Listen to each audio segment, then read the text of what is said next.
Hi guys.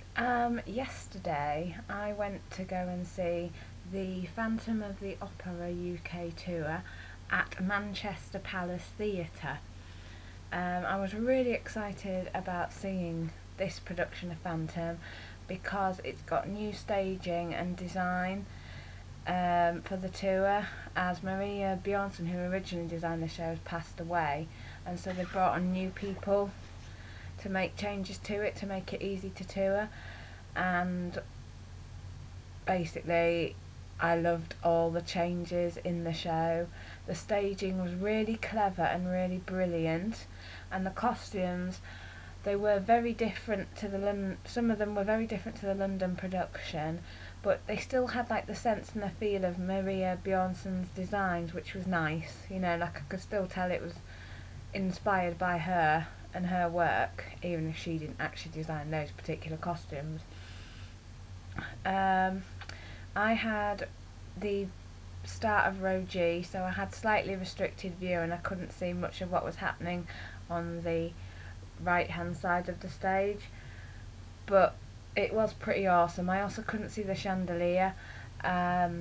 Basically the show starts with obviously the auction scene, and the chandelier is right at the top of the theatre already, but it's covered by drapes.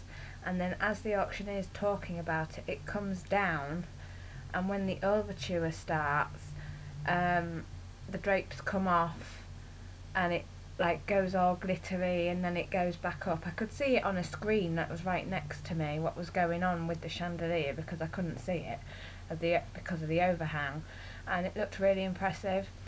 The set itself, like I said before, it's really clever. It seems to be one turning bit which changes into various different scenes and like comes out, and there's all these like individual set pieces that come out over the course of the show.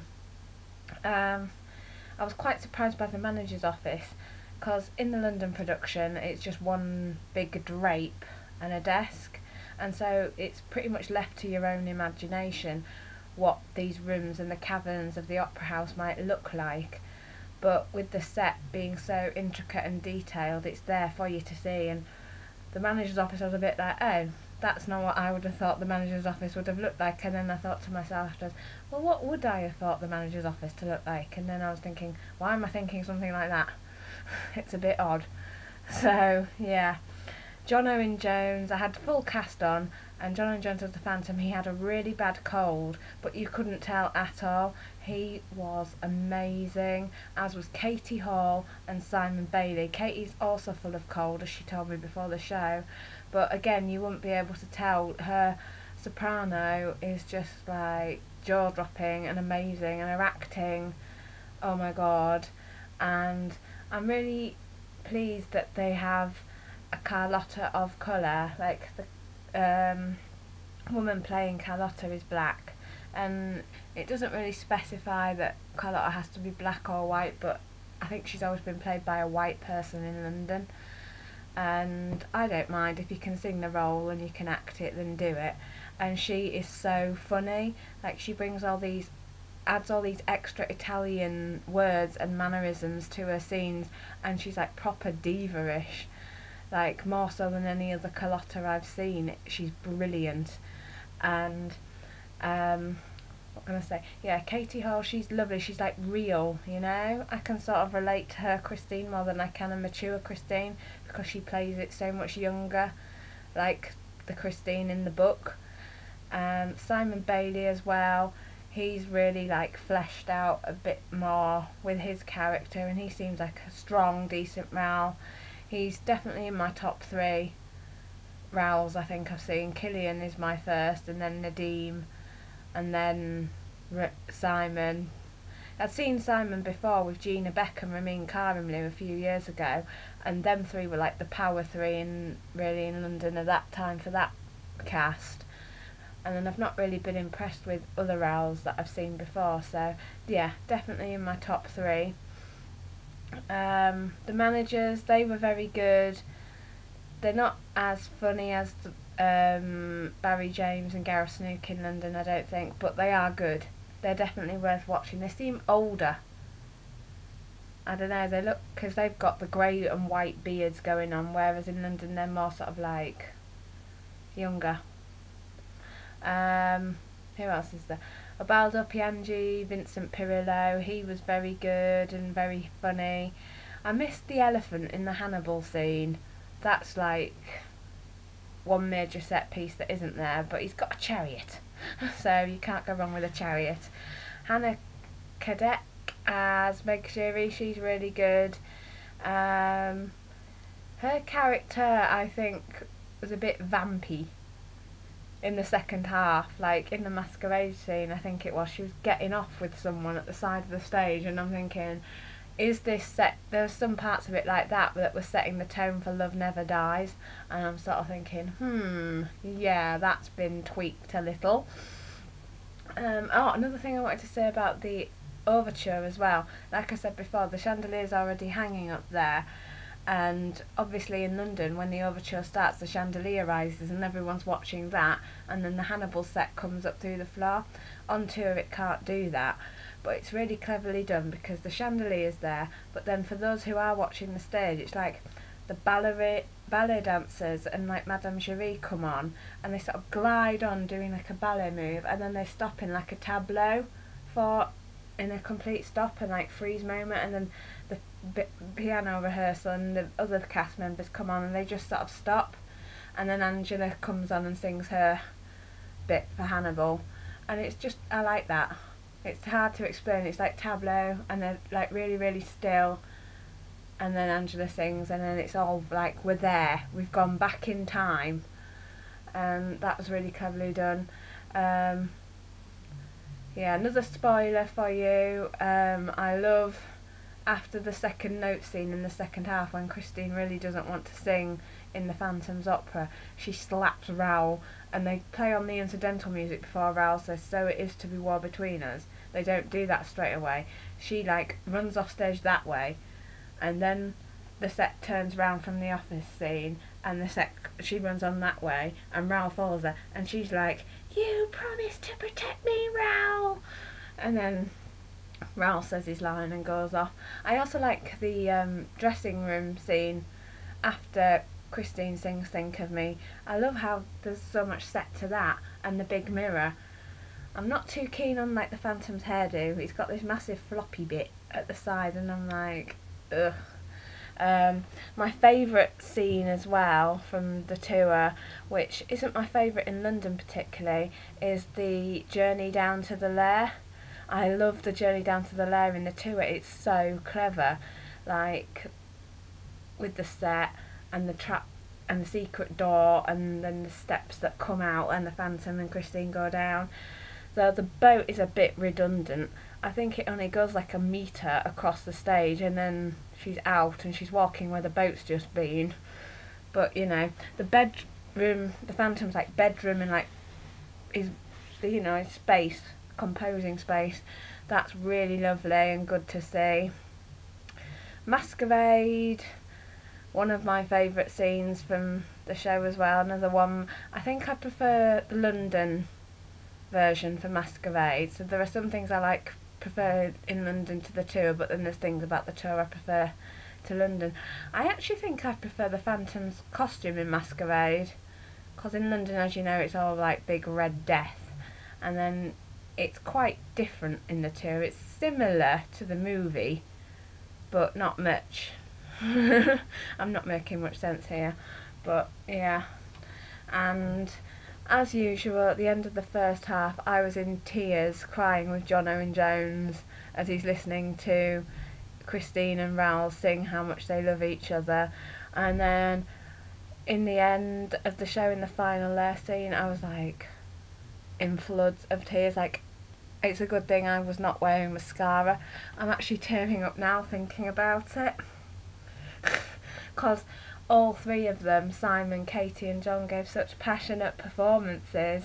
Like, I was totally there in with them, and I was crying for the Phantom, I was crying for Christine, I was crying for Raoul, because obviously he's tried to protect Christine and now he's about to be hung, and Christine's having to make this awful choice to stay with this disfigured man just to save her man, and then the Phantom, because he's so lonely and he feels he's had to resort to this level, and I was just like, oh my god. I don't know who I would have picked if I'd had to be Christine. It would have been a very hard choice.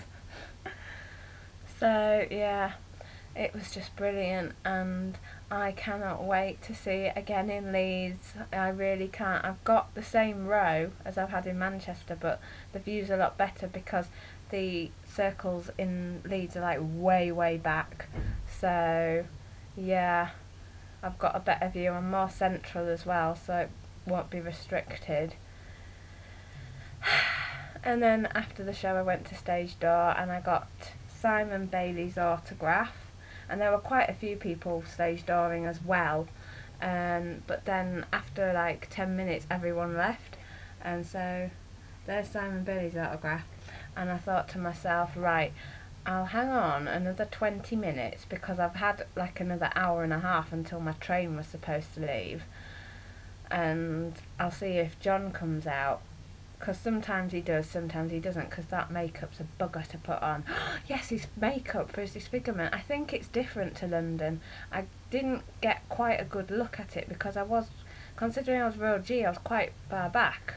I should have been about 6 rows back, but at the Palace they've got AA and BB, so I was like the 8th row, and my view was a bit like, because I was at the side as well, but I think it's different, and it looks like it looks just as disfigured as what it does in London. It looks just as horrifying, I should say.